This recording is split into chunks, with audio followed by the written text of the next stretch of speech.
Hello and welcome to the Pirates Fan Forum here on DK Pittsburgh Sports Podcast Network. I'm your host, Gary Morgan. With me, as always, my good friend, Jim Stam. How you doing, brother? Doing all right, man. I apologize. We're running a little bit late for the live show. Just squeezing in some more baseball with my son, and Gary was kind enough to wait on me. But yeah, I got to see the Pirates today in person. They won. 1-0 offensive barrage. But yeah, my face, Gary, look at my face. You let a Yinzer out in the sun in April. This is what it ends up looking like. I'm beat red. Yeah, if you were Jim Rosati, you'd have that whole line in your forehead right now, right? I love it. I'll try to avoid that. There's Gregory Hoyle saying good evening, everyone. So, yeah, that was a good game. Let's start with that. Okay. Andrew Heaney was crazy. He's been real freaking good, man. Another one of those, much like Caleb, that I was excited about and people were like making fun of us for. But sometimes you look at the price tag and you maybe miss the value. It's almost weird that he was just kind of sitting there, still not signed. As much as teams need pitching around baseball, is everybody just so infatuated with the fact that if you're not a power arm, that you just get overlooked? But these lefties, they can get by. Hey, he just got his 10 years of service time. That's the funny thing, Jim. Like, that's usually been a role that lefties have been able to avoid being affected by. You know, lefties were always exempt from that. Who was the last one that really threw? Like Oliver Perez? You know, like, Chapman, but he's a reliever. I'm talking like the lefty, the big lefty that really fireball, Framber Valdez, maybe. Like, very few and far between, even if you think we've been watching baseball a long time. It's hard to list like a lot of the big power lefty arms. Yeah, I mean, like, what, Randy Johnson? Obviously. Yeah, I mean, so, like, that's why he's such a freak, though. Not just that he's tall and everything. I mean, there's plenty of tall pitchers. It's just, dude did things nobody else did from that side. So, yeah, our lefties are craftier, I'd say. But Andrew Heaney probably suffered from reliever syndrome last year, right? And that said, somebody jumped up and decided Clay Holmes was a starter, and a number one starter at that. Yeah. Well, we'll see how that plays out. But no, it's just funny that guys like that sit there at the end of, whatever you want to call it, free agency or the prior to spring training. And he just looks like he knows what he's doing. And he mixes his pitches well. His control's been really good. His control has really impressed me, Gary. Yeah, crazy good. And I mean, there's another side to Andrew Heaney too. I mean, that we'll see as the season plays out, I'm sure. But let's work our way backwards because there isn't much else to say about that game. O'Neal Cruz swung the bat. Andrew Heaney pitched. And Brian Hayes made one play, and it was the eighth inning. Right. Yeah. That's why he's a Gold Glover. But sometimes that's all it takes. I mean, if you're going to lean on pitching, these are the kind of games you're supposed to win, right? So sure. Work your way backwards. You got Bailey Falter.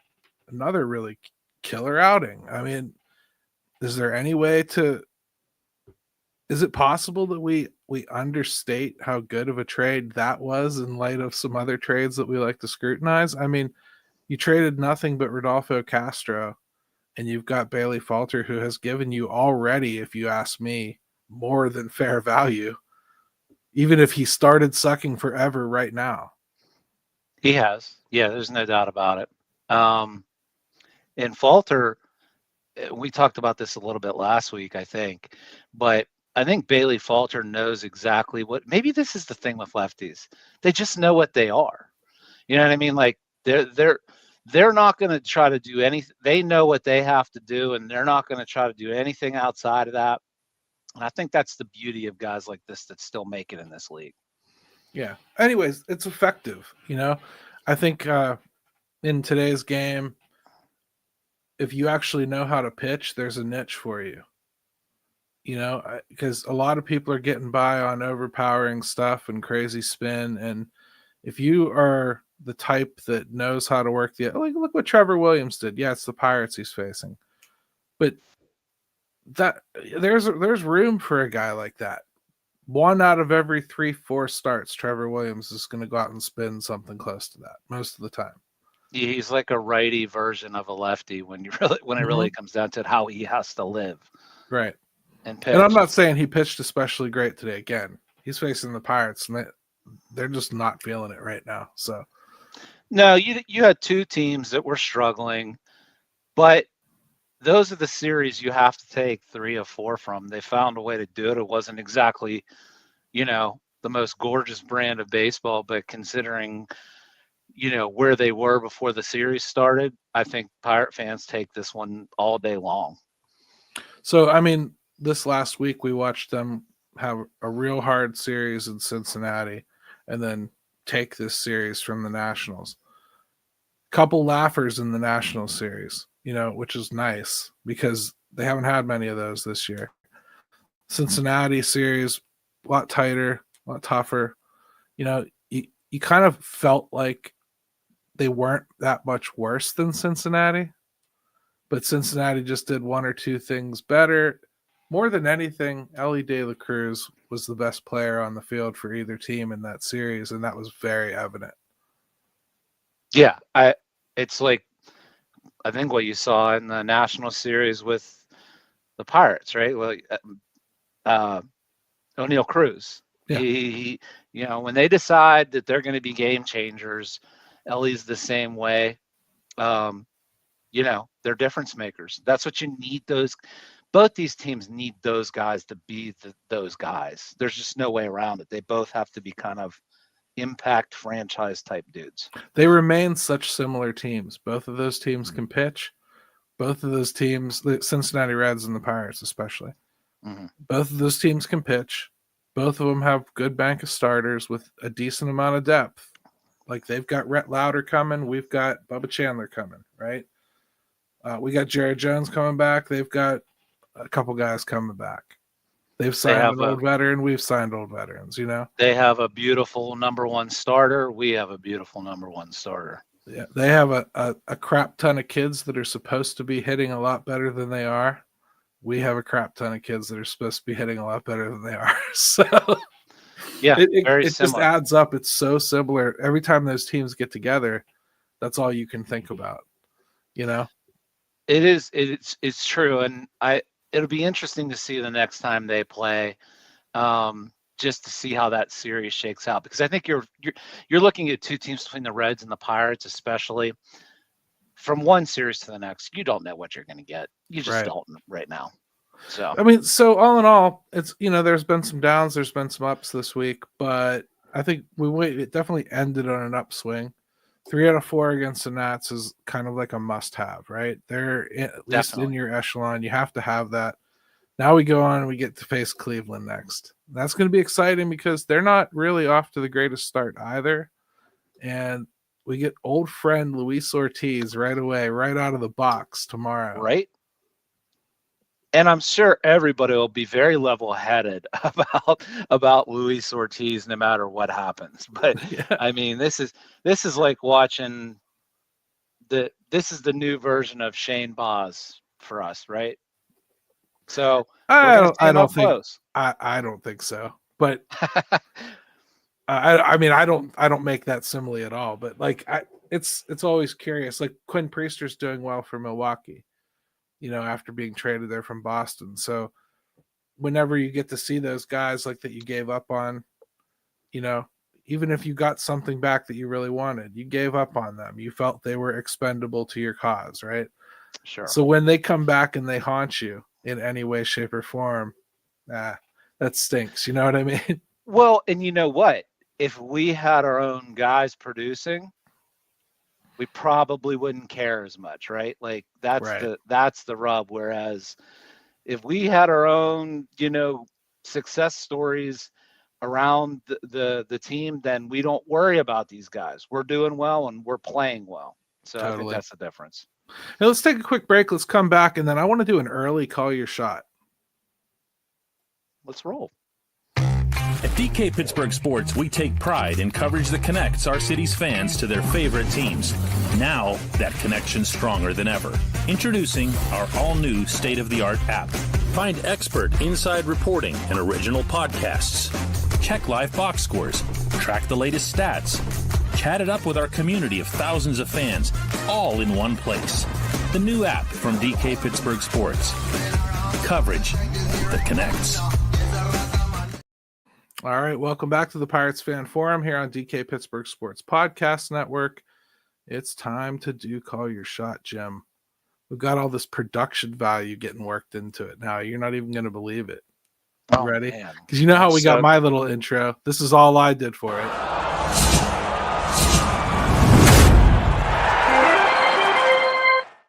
Yay, let's go call your shot, right? Now you get to watch Taylor's video and how he intros it. He's turning himself into a little video virtuoso over at shopyins.com. All right. We back. Another week of Call Your Shot. I'm Taylor here at Shop Yins. Gary, Jim, 2-game winning streak feels good. Had to rock the Raise the Jolly Roger shirt today. Excited to have some positive vibes going on. 8-12 feels good, and let's keep it rolling, guys. Gary, Jim, your question today is from Greg Hoyle. Greg, congrats on winning the Call Your Shot tee, by the way. Do you guys believe that the Pirates can build on the momentum they picked up from the Lopez beanballs on Wednesday? They showed life for the first time all season during that inning. And I think it's a great question. And can that bring the team together? Can it give them a little bit of jazz? Let's hear what you guys think, Gary and Jim. But it feels good to win. Let's go. Changing the game, spitting that flame. His name is all. I got that Pittsburgh sound, and I'ma always hold Pittsburgh down. I love it. We're finally cool, Gary. I like it. He sent it to me. He's like, "You can cut that end out if you want." I'm like, "No way, man." No, oh, look at space. Holy hell, the winner's actually here. Greg Hoyle. Awesome. Thank you so much. Congrats, Greg. Love the question. It actually feeds right into what we were kind of talking about. So we were talking about basically what we saw this week, and we didn't mention the brawl. It was a fake brawl. It was a baseball brawl where they all come out and stand around and stare at each other, right? You want to talk about that, the situation first, or yes, do that afterwards? Yeah, we should. Lopez threw at Reynolds. I think it was fair to say he threw at Reynolds. It was a breaking ball that had no hope of hitting the plate. So I guess you could say it got away from him. But either way, hit Reynolds pretty squarely in the ribs, right? And then that other pitch was right at Kutch's head. And it wasn't the same as the Keller throw. That was a two-seamer that kind of got away and tailed. You know what I mean? Yeah. But Lopez, this was right at him. This was a heat-seeking missile right at his dome. And the umpires all get together and agree. So this is really not a controversy or a Pittsburgh homer thing. It was deemed he threw right at his head, right? So Tommy Pham acts like he has to be held back by the biggest guy on the team, O'Neill Cruz, which was funny. Kutch really did need held back, and he did get held back by Cruz too, who he was fuming. So yeah, Kutch is at the point where, Gary, this is like going to the Y and playing pickup basketball at our age, and some jackass tries to like sweep your leg as you're trying to jump for, a jump shot or whatever, or a rebound. Kutch isn't trying to get killed out there at this point. You know what I mean? Like those are ones that really, really piss a player off, Yeah. That was dangerous. That was flat out dangerous. I think the interesting question about this is was it more the Kutch Reynolds homers last year? Was it some of the DeYoung retribution? Was it both? Is Lopez just an a-hole? Where did you fall on all that?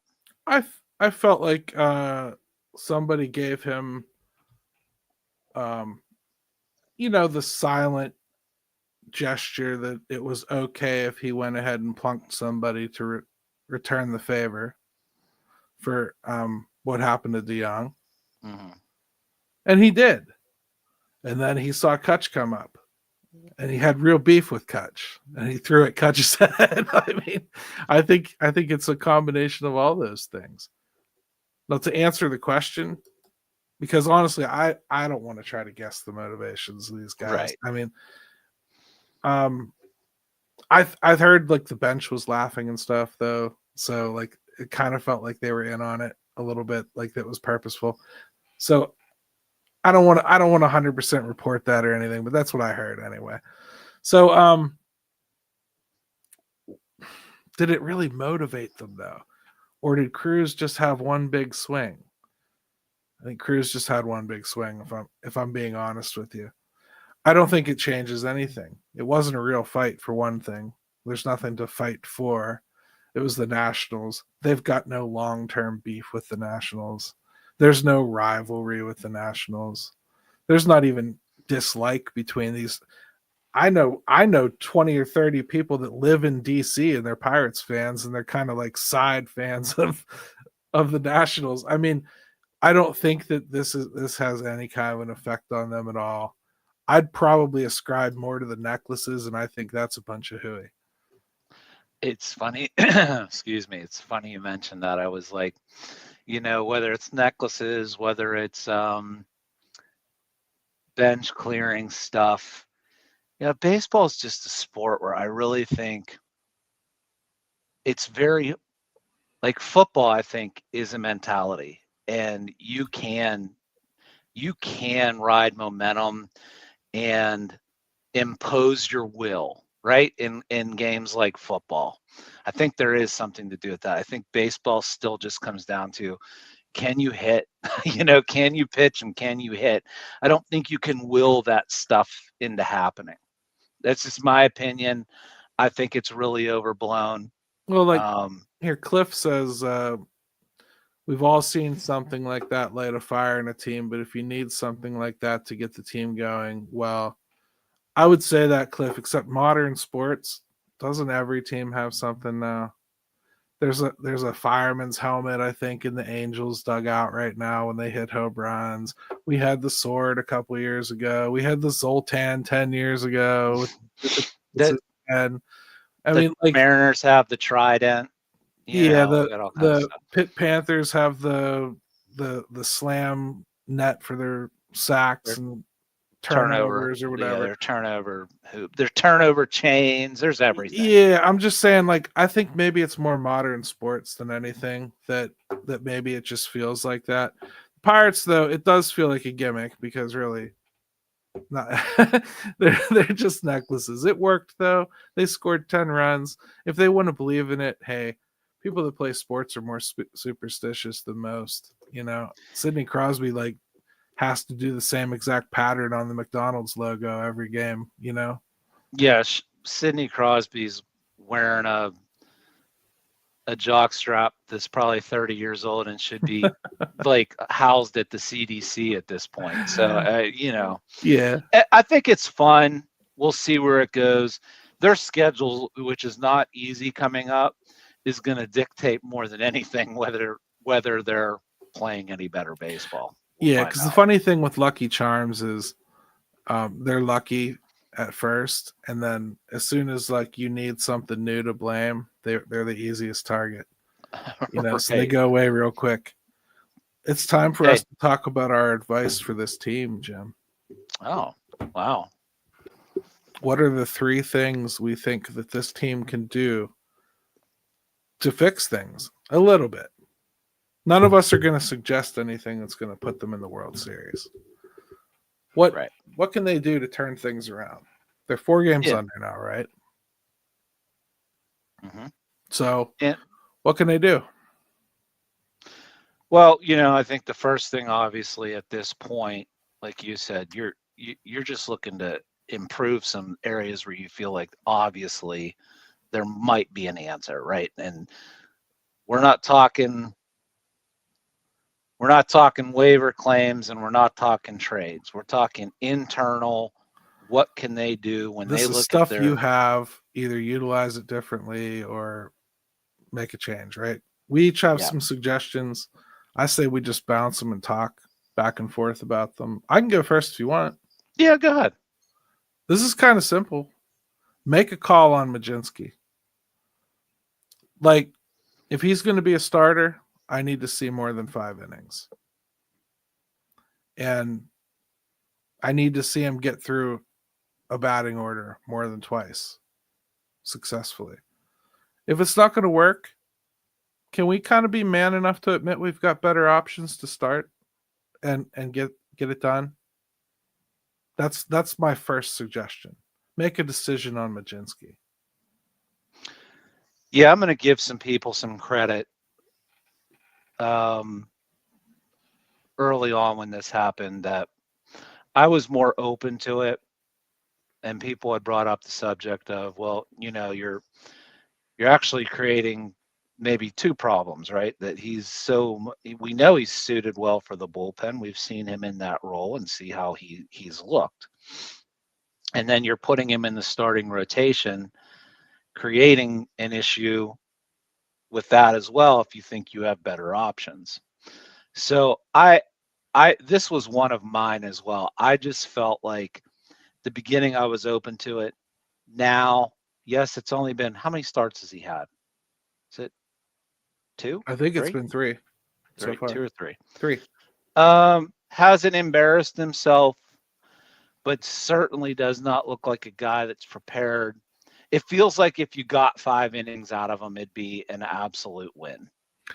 All I'm saying is I need to see that the capability is there, because I know the capability is there for some other guys. I see some people in the chat talking about calling up Bubba Chandler, and you can do that if you want to, but he's only thrown 10.2 innings. Like, they are babying the shit out of him to start this season. There's a reason they want him to be around late. So I just don't see that happening. But that doesn't mean I don't think they have better options. I think they have some other guys that could do it. Like Harrington could come back up and do it. I'd rather ride with a guy that I really think has that starter pedigree and move Majinski someplace I think he can really help effectuate the game. Yeah, I'm more on that side of things now. Now, would I say that, well, you've made the move and you've only gotten 3 starts and you're going to move him back? Can you know that soon? I don't think it's that detrimental to the guy.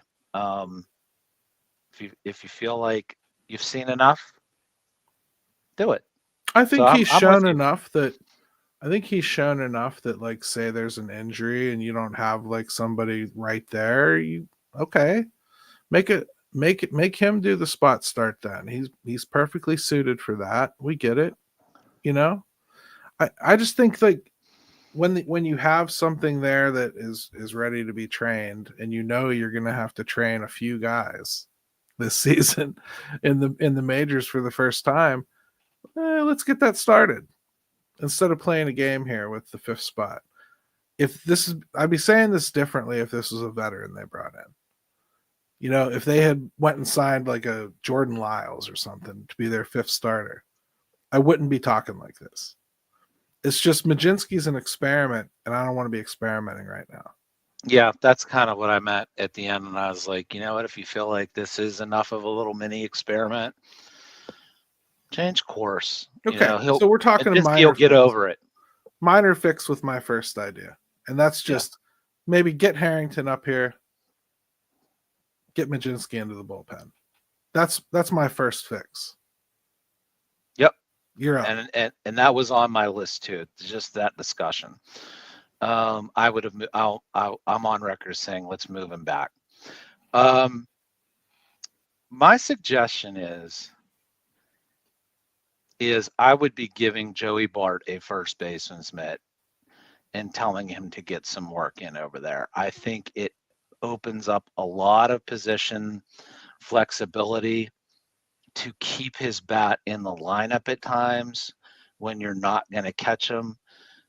There's so married to Kutch and DH, even though they've been doing it out of sheer necessity, playing him in the field. And I just think that Bart could benefit from it as well. He's already had a little trouble staying healthy. I don't think they can avoid to take guys out of the lineup that may have a chance to manufacture some runs. I would get Joey Bart involved at that position.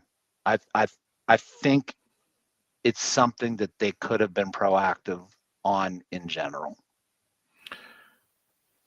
My only opposition to it, and it's not strong, is Horwitz is going to be the starter there. Sure. Every day. I don't see them platooning him until they feel they have to. Probably. And that means I don't see a lot of time for Bart over there. And the reason I don't is because I don't think it's a sure thing Endy comes back from this IL directly. He hasn't hit, Jim. No, he's actually been one of the worst hitters in baseball. Yeah, he has not hit at all. I'm sorry. And honestly, he sucked behind the dish. I'd leave Henry up here. Already. No, I would leave Henry. I told you this at the beginning of the year. I'd have had Henry on the roster, and I would have just found out. It's time to get some traction. I think that's where we're at. I mean, because here's where I'm at with Henry. This isn't even on my list, but whatever. Here's where I'm at with Henry. Catching wise, I'm not. He's proven. I'm good. He's the best one they've got right now, I think. Defensive catcher. Way better than Bart. And he doesn't make as many dumb throwing errors as Endy. So Endy, if you focused him on it, I think he could get better. I think his potential would take him past him. But right now, it's Henry right now. Even if that's all he is a really, really good defensive catcher. Let's say the bat never comes along. Did you waste a 1-1? Yeah. But you also developed a major league catcher. Let's use him as a major league catcher at least and hope that the bat comes along. There's no sense in sending him back to AAA. There's nothing else to learn. He's murdering pitches down there and playing great catcher. We're time for him to be on here. That. I agree. I think, like I said, I keep using the word traction with him. He's just got to get some. Like, he just has to get to the point where, and if he can't hit and he turns into Austin Hedges, well, I guess that sucks for us. But we are at the point where putting him back down in the minors is not going to do anything. Horwitz is not going to play second, chat. He's not. We don't have Vlad Guerrero. That's the only reason it happened in Toronto. He stunk. He will stink. It's not going to happen. And God knows we don't need to get any worse up the middle defensively. Yeah, we've already got enough problems up the middle. We don't need to add Spencer Horwitz into that equation. What's hilarious is Pirates fans have no idea what it's like to have somebody that's actually meant to be a first baseman. We're already trying to move him somewhere else. Take your first baseman, people. Take your first baseman. Yeah, he's going to play there. Yeah, it'll be interesting to see with Horwitz and the lefties, right? Can he hit lefties? Yeah, that's where more my, if there's a question mark there, and yes, am I talking about putting Bart in there right away? No, of course he's going to need some time. The thing is, it's already been failed in San Francisco. Well, they tried him a little bit, but they never failed, Jim. Failed. Yeah. I talked to Susan Scholster, from the beat writer there. Failed. It's done. Like, he hated it. They hated it. They quit. I love the idea in theory. I just don't see him ever doing it because I don't think he can. I just don't think he's a talented fielder. Yeah. Well, it's disappointing then because I look at Joey Bart and I'm trying to figure out ways, like, he's not necessarily majorly hurt, but he has enough going on that you worry about his durability. Yeah, I like the idea too, and that's why I wanted to discuss it before I just shut it down, because that was 3 years ago too, and 3 years of a career where you're struggling to kind of get your footing and everything. let's just say something you were real passionate about saying no about 3 years ago, you maybe aren't so passionate about saying no about now. You mean it's like I only play quarterback. Right. So he could change his mind on that. I just think the other side of the equation that even they thought he stunk too bad at it to try to push him into it when they really needed him to makes me feel like if San Francisco couldn't teach somebody how to do something, I fear that the Pirates can't. That's all. Hey, you know me, I'm on record as not everyone can do it. So you've been watching Valdez. How's that been for you? Not great. But Endy wasn't really great there either, right? No, they both have. And that's the thing about that. Any position is, Gary, it's very hard to simulate like all the weird situations that come up in games, right? Like when you have to know where to make a throw in a split second. You only get that from reps and like playing a position for a long time. It's very hard to simulate some of that weird stuff that happens in games. So we've seen that come up with him. Yeah, it's just a thought. Wouldn't it be interesting if Joey Bart and Henry Davis were both hitting and this team needed their bats in the lineup? I mean, I would think like the DH spot works really well for eating a lot of things up when you don't have to have one person doing it all the time. So that's actually point number 2 for me. Ready? Okay. Yeah. Just because Reynolds can play the field again, don't forget that Kutch can too. Leave that in your little box of tools. To make your lineup better sometimes, play Kutch in the outfield. Use DH for Bart. Get Henry's bat in there too. You know what I mean? Be creative with how you use that DH spot. Don't just marry it to Kutch like that. Don't be afraid to put him in the field a little bit. That's all. I think that's a small change that can lengthen this lineup quite a bit. Again, we're looking for little things, right? Little things to help them in 1-0, 2-1 ball games. I mean, I got one big thing, but that I'm going to talk about, but that's my second one. That's a little bit smaller. Yeah, no, I obviously I agree with that. Like, and Kutch has said he's open to it. Like, play him. You know, I'm not saying don't murder him. Yeah, don't Le'Veon Bell him. Yeah, don't murder him. But like, you know, you're say you're facing a tough lefty. Okay, well, you know what? Let Cruz sit for a day. It's okay. He could do it. To get you, if you need to get his bat out of the lineup or whatever, or even if you just want an extra righty in there, so you put Kutch in the outfield, and that way you can have Bart and Henry both in there too.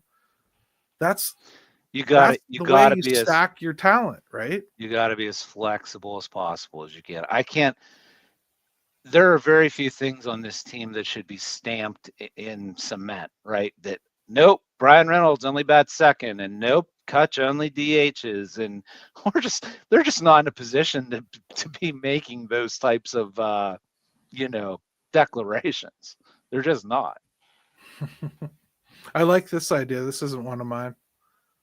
Put Triolo at shortstop, IKF on the bench. I can get behind that. I'd rather it be Gonzalez when he comes back, but yeah, for right this second, yeah, I'd do that, or I'd try to get Frazier off the field, one or the other. Well, I don't want to bury my third one, so I won't say anything about that just yet. In fact, if I was going to do this idea right here, I would probably put Triolo at shortstop, IKF at second. But instead of the bench, I would bench Frazier. But that's me. Well, you can't bench Frazier, Gary. It must be a clause in his contract that he plays 99% of all Pirate games. Dude's gonna play 155 games at this rate. Yeah, insane. I wonder what they would have done if Gonzalez wasn't hurt. That's the only thing I really would have liked to have seen that. So again, IKF's got a more valuable bat. I'd keep him in at second base. I put Triolo at short, Hayes at third, and for now, geez, I guess it has to be Valdez at first. Maybe Triolo at first is better. I don't know. It's not great dude, either way right now. No, and is it your turn or mine? I'm Yours. gonna shut up about is it mine? Yeah. All right. Well, then I'll just lead right into it. I would move IKF off short yesterday. I would Yeah. move him off short, but I would put him at second base. I look, he's not a world beater offensively, but I would at least expect him situationally. He knows how to handle the bat, and he's at least aggressive at times. This is damning with faint praise for someone like him, but they don't have the luxury to just throw IKF on the bench. I don't think that. Now, not at this point, no. No. Now, would I put Triolo at short? No. I would have played Chang there a little bit more and just seen what that gets you until. Well, what about Peguero? He's looked all right. You know, what did we just say about Henry? It's the same exact thing. You got to make up your mind. This year, he's hitting over 300 right now. Bring him up. I guess I don't consider him because it doesn't seem like the Pirates are all that interested in it. Well, shit, we shouldn't talk about free agents at all then. well, that's actually true though, Gary. The Gonzalez thing, has there been any type of timetable that any he's of walking us on it? Yeah. I walk on a whole broken body all the time. Well, he wasn't allowed to bear weight at the beginning. He's allowed to bear weight now. That's all I know. I don't think they've given a timetable yet, but you're pining for something that isn't here. That's not what we're trying to do. Let me just say this back to your Peguero thing. Sure. Anything other than IKF at short, I'd put him at second. I'd hope that when Gonzalez comes back, I would give Chang, Peguero, anybody a look that I think can play that position and maybe hit a little bit.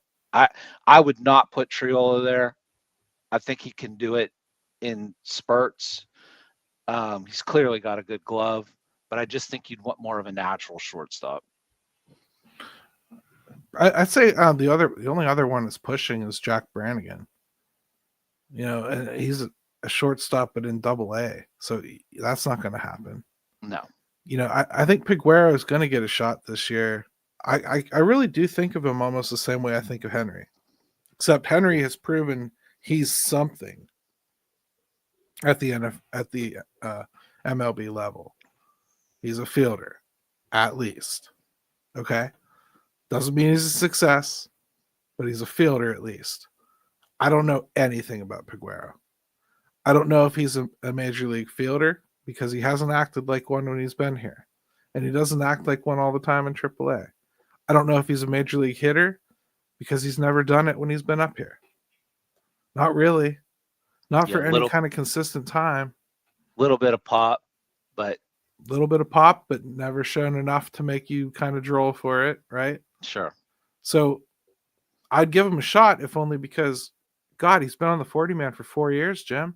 Yeah, I will agree with you on there. Like, he's been around on the 40-man and the roster long enough that, if not, and he's not old still. Yeah. My whole thing is just get IKF the hell off shortstop and let's figure it out until Gonzalez. We know something's going on, but give a couple of these other guys a chance. I would leave Triolo alone and let him bounce around when we need him at other places. Yeah, the thing is, we don't need two guys just like that either. I don't need IKF and Triolo both being bench players. They're either starters or they're not at this point. And you get Gonzalez back up here. I'd be more than happy if they moved him to short, and I don't think that's the greatest solution either. But I think he's steadier than IKF there. Yeah. So I want to use them both. It's a shame someone like Nick York couldn't do it, but he's off to a pretty bad start after coming off that injury too. Yeah, it's hard. Like, he's had some things going on too, but That would solve some problems. Let's take another break because we got more to bitch about here in the next one.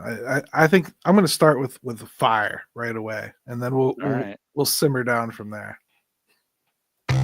At DK Pittsburgh Sports, we take pride in coverage that connects our city's fans to their favorite teams. Now, that connection's stronger than ever.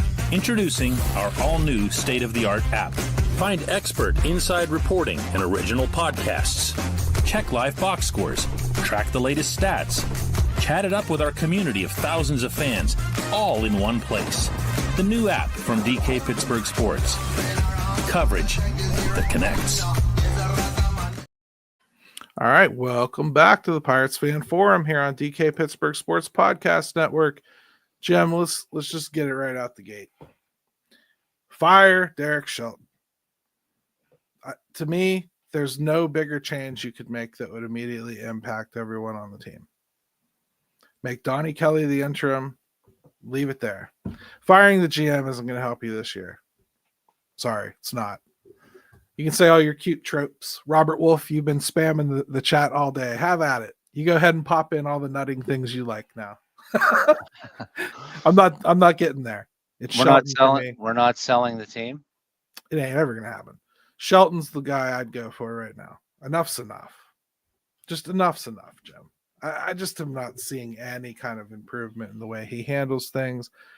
I'm already tired to death of how he's using the relievers and forcing them to overlap and do a down up every freaking inning, like for no reason. Why did he do what he did with Brucky today? I don't know. Why are we doing that? Why are we doing that? You're being cute because you don't want to pretend that Dennis might think he's a closer or something. Don't do that crap.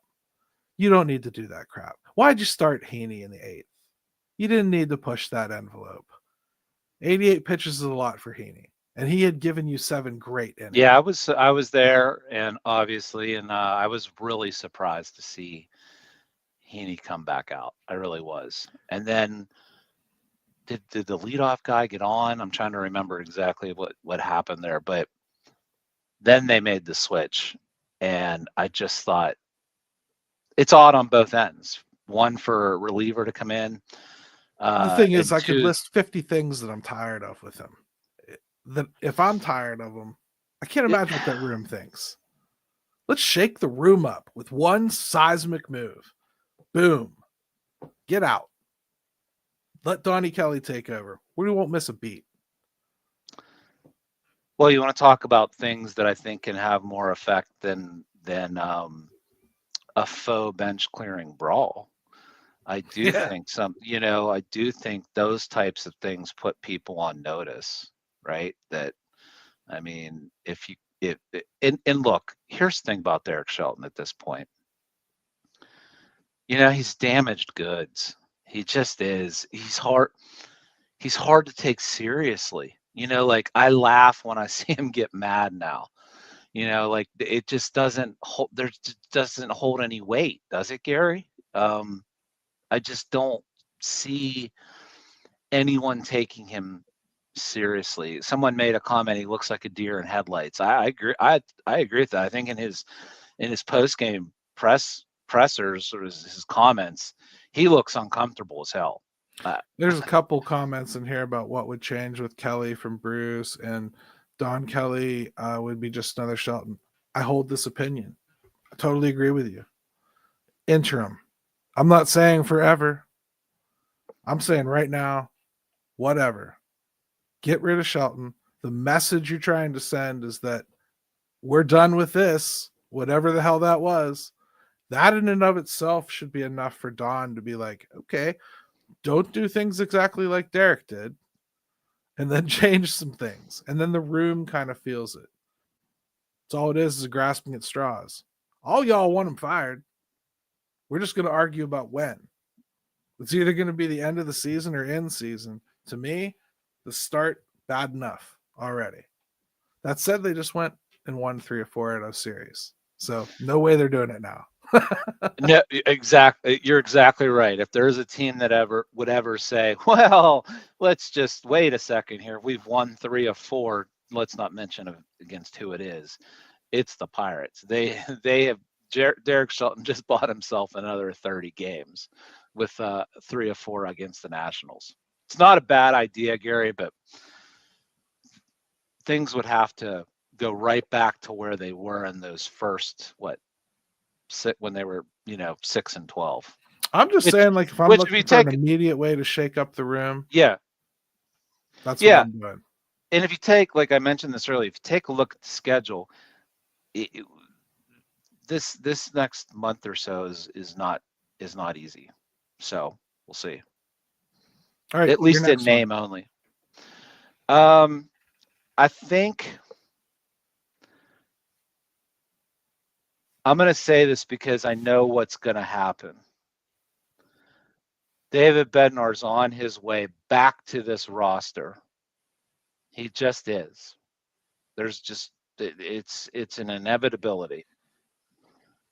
I would start defining roles before he came up, and I would not let him anywhere near any of the late inning situations. And I would make Santana your closer. Fine, you're trying to nail down the 7th and 8th a little bit, but I would not put David Bednar right now anywhere near any of those situations. So you need my point to happen in order for your point to happen. Probably. Yeah. But I'm just saying, can we not repeat the same mistake they just made? I guarantee you he will be the closer the day he comes back. Well, then that's fireable just on the notion that you would immediately repeat that same mistake.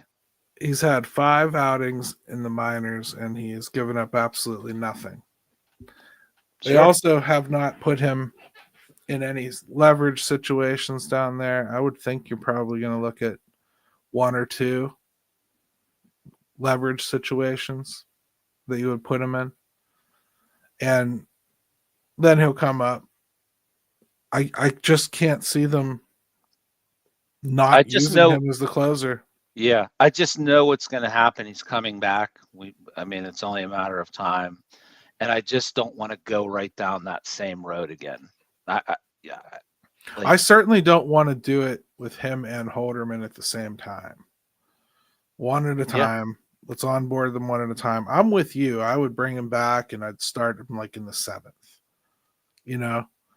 But I just can't see anything that they've done resembling anything close to laying out roles for the back end of that bullpen, up to and including something he would have never done to David Bednar, which is have Baraki bleed into the 9th and then bring him in with 1 out already established.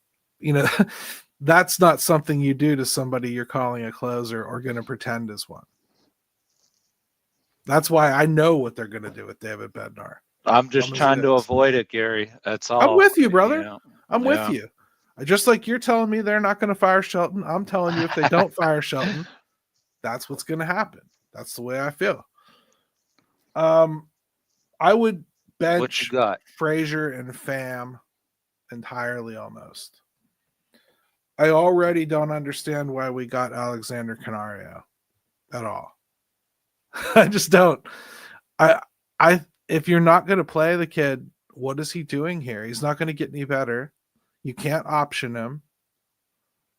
I guess you could try to slip him through waivers if you want to. But why wouldn't you just give him a chance? I mean, he already has done almost as much as Pham in relation to, like, if you just like boil the numbers down and even them up and extrapolate them out and everything. He's at least that, and he's younger. Why would you not be doing that instead of wasting time with Pham? What do they really think Pham and Frazier are bringing to this team? Honest to God. Real question. Well, leadership, Gary. Leadership, baby. That's all we hear, right? How important the leadership is. I just think it's such an overused trope. If you can't play, your leadership doesn't mean a whole heck of a lot. I don't know, man. Like, listen, we didn't play sports at like super high levels or anything, right? But like, no. I don't know if you've even played in a room that you felt had a leader. Like, I played on a lot of team sports that I didn't feel there really was. There was nobody I looked to like, oh, that's the leader of our team. There was like some that were like, oh, that's the best player on our team, and you knew that was the best player. And I guess you kind of like tried to get him the puck or, tried to make sure that you got the football in his hands or whatever. But there's very few that I felt were like leaders, and none of them weren't one of the best players on the team. You have to have that aspect before you ever get the other one, if you ask me. Now, you at least have to have been in that category. I think you can kind of fade like Kutch and you hold on to some of the reverence that you've built up over the years, But Tommy Pham's never built up reverence. Adam Frazier's never built up reference. Like, it doesn't make a difference. Well, They don't have championships under their belts, and like, what's Adam Frazier looking back to here in Pittsburgh as some like leadership moment? What did he lead them to? 100 losses? I think it's totally overblown with the leadership stuff. I just made a joke because boy, do we like to hear that, or we are hearing that from the broadcast team a lot. Yeah, Pham to me is somebody that I will give Pham this much. He's a better defender than I thought he was. So, but if he's not going to hit, well, hell, we got lots of that going on. Why not play the younger guys? Wouldn't you rather? I don't care even if you've given up on Jack Swinski. That's why I use Canario. Wouldn't you rather see him than Pham? Probably. Wouldn't you rather see Gorski than Pham? This isn't a hard question. I'm not a Gorski guy, so I hesitate. Okay, but silence is terrible for podcasts. So well, I know, but hey, listen, Gary, I got to think some things through every once in a while. You threw Gorski on me. I get your point. Overall, you're just saying like, why don't you go with somebody who's young and perhaps has some potential and give them a little bit of a run? Sure. So it's their own fault they don't have anybody too. It's not like, they don't have anybody down there that, is kicking the door down. But Billy Cook's off to an awful start. And the way his spring was, it's bled right into it. You can't even consider him an option right now to get called up. No, not at all. So there goes that idea. Nick York, fringe outfielder to begin with. He's really more of an infielder. Off to a really bad start. You kind of want to at least like have him coming up off of a hot streak, right? You want to bring somebody up who's tearing the cover off the ball. Or at least looking competent. That's probably why I would have left Chang in there and let him play a little bit more than they even did. Is he some world beater offensively? No, but if he could put the ball in play and play good defensive shortstop, I just think we need to get back to, you need a shortstop that's a shortstop, a real shortstop. It's why I would have given him a run more than anybody probably in the infield. Yeah. So what about in the outfield though? I mean, like, it's weird. They didn't play Jack for I think 3 games in a row. And then they played him. He got 2 hits, and then he sat again. What are they doing with Jack? I don't know. He's the best defender they have in the outfield. What have they been doing with Jack? I mean, I don't. I'd rather watch him than Pham too. No, I would too. I think, God, I should put that as a poll. People don't like Pham and they don't like Jack. I'd make them pick between the two. Right? Josh from Bridge to October will be all over retweeting that one. But for real, like, we're playing like Adam Frazier in the outfield instead of Canario or Swinski. Why? Like, do you get what I'm saying? Like, why is he here then? Like, we have a ton of players like that. They bring up these players, they just refuse to use them. Cheng's up here, I think for 5 days, and I think he got 4 at bats. Yeah, it wasn't. That's what I mean. Like I thought maybe you'd see them give him a little bit. And one of them they asked him to bunt. You know, like so. They've bubble wrapped Jack to the point now where it's like if they don't get like the ideal situation, they don't use that they don't use him. Again, don't confuse this with me going like, you fools, you have no idea. He could have 11 home runs already if you were just playing it. Right. It's not like that. It's just, what is he doing here? What are you doing having guys like just sit around for 4 days, and they're not the guys that you're playing every single day hitting like 140? You know what I mean? Like, there's no reason to force these guys in. Even Ben Charrington in his radio show this weekend was pumping up Tommy Pham about what a great leader he is and how hot he's going to get by the time summer rolls around. You're already thinking about him playing in summer? Look at what the fuck he's doing. Like, he ain't going to be here in the summer. Neither are you, fool, if you think that. They're going to give Tommy Pham he's got a lot more time. They're going to give it to him. I don't think they paid him enough to feel that way at all. I don't agree either. I'm just saying I think that's how they're going to handle it. I think if you think they gave Rowdy a long leash, I think Pham gets that. Yeah, I mean, I wouldn't have given Rowdy that leash either. I wish they'd have learned that lesson. I mean, maybe again, stop signing all these scrubs. And just like, you're good at it with pitching. You're really good at it with pitching. You're able to find value in pitching. You're able to sign pitching that has value at that side. You obviously can't do it with hitting. Consolidate your dollars on hitting and go and find a bat that's got if you think about Baseball Reference stats that give you a half a Hardy. You think about pitching versus hitting. I think there's a reason why you can do that with pitching, and you can kind of really focus on what a pitcher's strengths are and try to accentuate them. I think hitting's totally different. Like, you know, like either you can hit a little bit or you can't. There's no magic potion you pour on guys typically that when they can't hit. So at least on that side of the ball, can we please just get somebody that's more of a sure thing, even if that sure thing is just average? I'll tell you what, you'll never develop a sure thing if you don't start treating them like you want to see if they are. Fans can be impatient. We should be. We're fans. We should get frustrated after 30 at bats and act like we know the entire future of that player. That's us. We should. Baseball executives shouldn't. Baseball executives should realize, if I don't give this kid 75 at bats, I shouldn't call him up here. Because if you don't, you're not giving them a fair shake. You're not giving them a chance to work through anything. You're not giving them a chance to improve at this level. They've done that with some players. They've not done that with others. Worse, they've done it with some players like Sawinski. They gave him a hell of a run in his first season.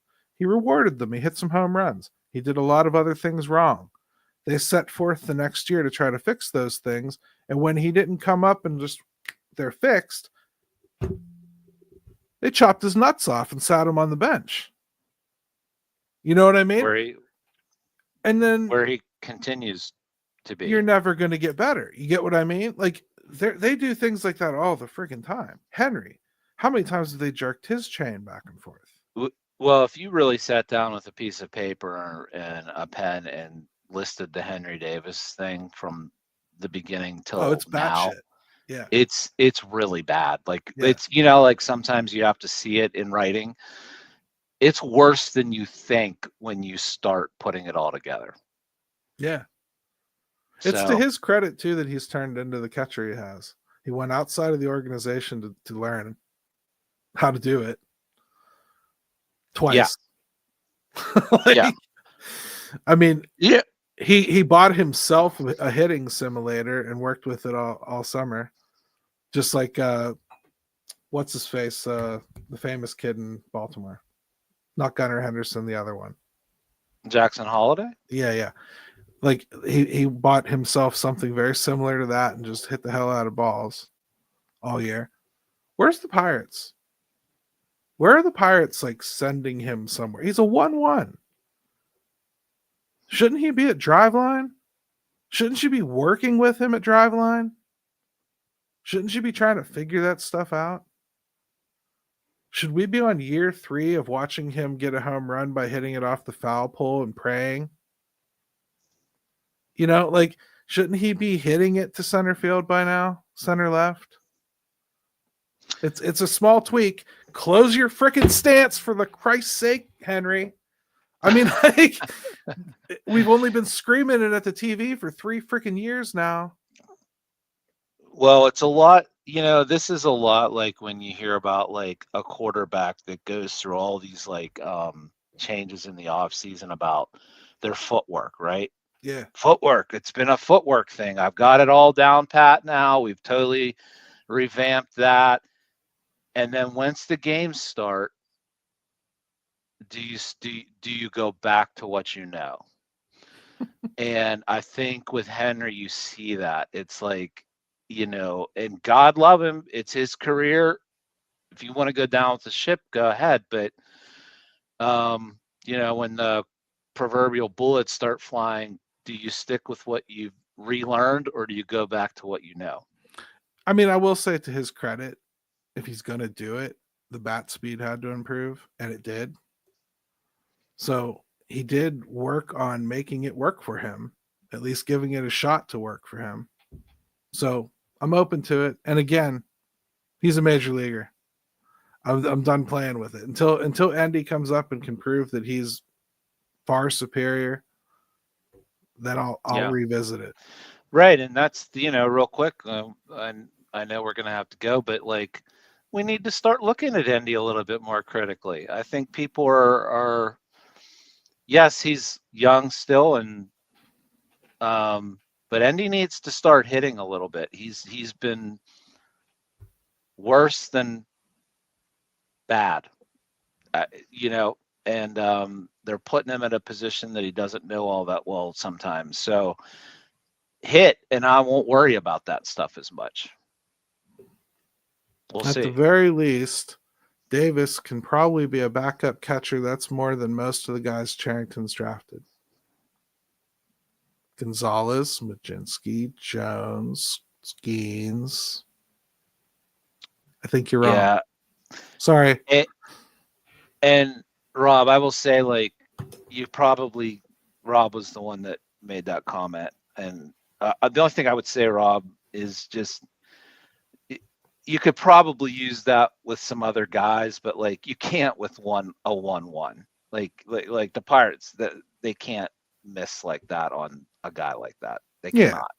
I think it's early to say they missed. I just think that's his baseline. He's Mm-hmm. at least proven he's that. There are some guys that wouldn't have even developed into that, Jim. It's not like it's easy to become a good catcher. So I'll take that. Yeah. I will not take it as like his final destination, not happily. But I'll take it as like, okay, he's here. He has a foothold. Let's move on from here and build on it. Use the DH spot to make sure he can. Don't sit him there for 5 days a week. And the way baseball is built now is if he wanted to hit 213 and just be able to hit some homers, you can live with that. And be a catcher, yeah, and absolutely. Be a catcher, you can live with that. And actually, I know that grosses some people out, and I can't tell you that it's all that digestible either from how I grew up watching this game. But there would be a very good use for that in this game. But he can't. He hasn't even shown that he can do that offensively. So, not yet. 3 games in a row with a hit after getting caught up. I'm going to take it as progress, man, and playing good defense. I'm not going to continue to talk about what I think he has been, or that's what he is this year. And I'm rooting for him because God knows he works hard at it. So, all right. Well, hey, coming off of a 3 out of 4 win series, probably shouldn't have been this angry of a show, but we were talking about fixing the stupid team, and we're getting frustrated with some of the Yeah. same mistakes happening over and over again. That's all.